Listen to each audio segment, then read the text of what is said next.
twongeye kubasuhuza abakunzi ba Inzobere TV Show. Uyu ni wa mwanya tubagezaho ibiganiro mwagiye mukunda muri benshi.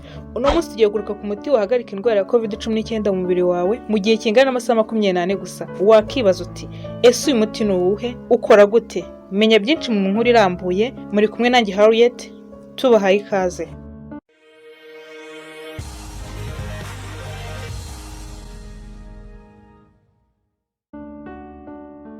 Coronavirus ikomeje kuba icyorezo gihangayikishije isi yose kubera ubukana bwayo.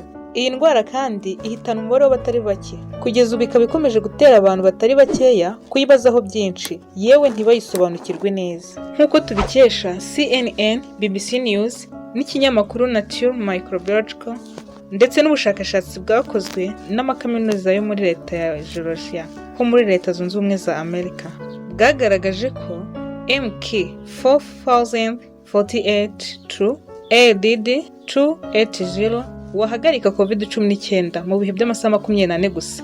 Yego wabyumvishe neza cyane rwose. Kura subscribe ubundi dukomezanye kumenya kuri byinshi kuri uyu muti. Uyu muti cyangwa Molnupiravir waje ari igisubizo gihamye kuri iyi ndwara ya COVID-19 yazengereje isi, kuko ufite ubushobozi bwo guhagarika ikwirakwizwa rya COVID-19 mu gihe cy'amasaha 24 gusa.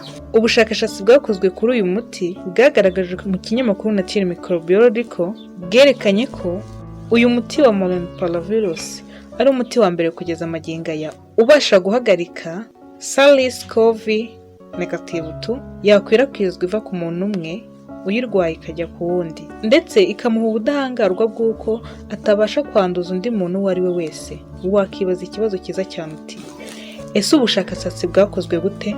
Wakora subscribe nabyo ukabisobanukirwa. Dore uko byagenze. Nk'uko bikunze gukorwa ku yindi miti yose, mbere yo kugira ngo bayiduhe twese abantu, burya hari uruhumbi ijana rw'inyamaswa ziba zabanje kugeragerezwaho.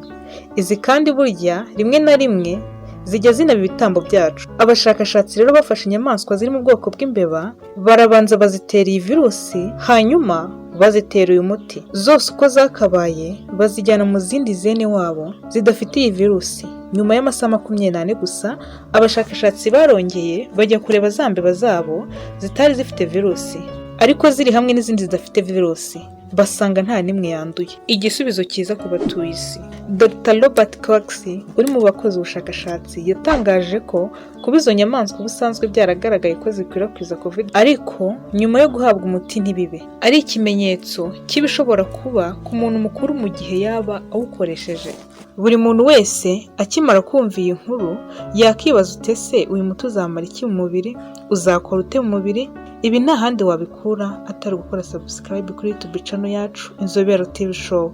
Dore uko bigenda mu mubiri w'umuntu, cyangwa se dore uko bigenda mu mubiri w'uwahawe uyu muti. Ugerageje gusobanura icyo ubushakashatsi bwabonye, ni uko mu gihe umurwayi wa COVID-19 ahawe uyu muti mu gihe cy'amasaha 24, iyi virusi iba idashobora kugira undi muntu wo ku ruhande ifata. Muri make, uhawe nta muntu aba ashobora kwanduza. Igisubizo kirambuye kuri uyu muti ni ikihe?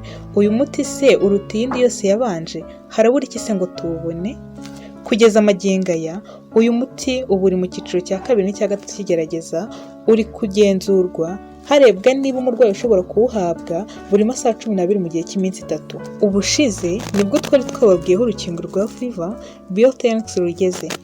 Muri iyi nkuru rero katubonera no kubabwira ko nk'uko tubikesha CNN muri iki gitondo aribwo umuntu wa mbere amaze guterwa urukingo rwa COVID-19, akaba ari umukecuru w'imyaka 90 y'ubukuru witwa Margaret Kenan wo mu gihugu cy'Ubwongereza.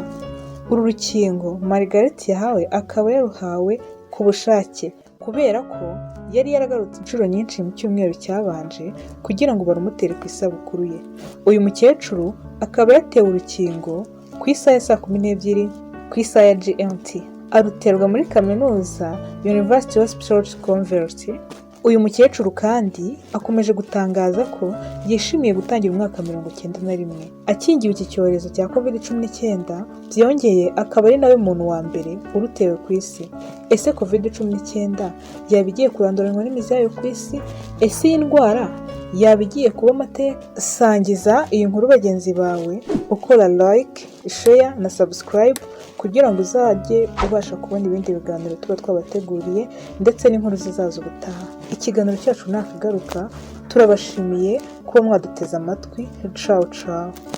Kurikirana Inzobere TV Show kuri YouTube channel ubashe kuzajya ukurikirana byinshi byiza tuzajya tukugezaho ku gihe. Mu ikoranabuhanga, Uburezi, ubuzima, amateka, ibigwi n'ibyegeranyo ku bantu mwakunze kandi mukunda muri benshi, ndetse n'imyidagaduro. kora subscribe bizajya bikugeraho ku gihe kandi vuba.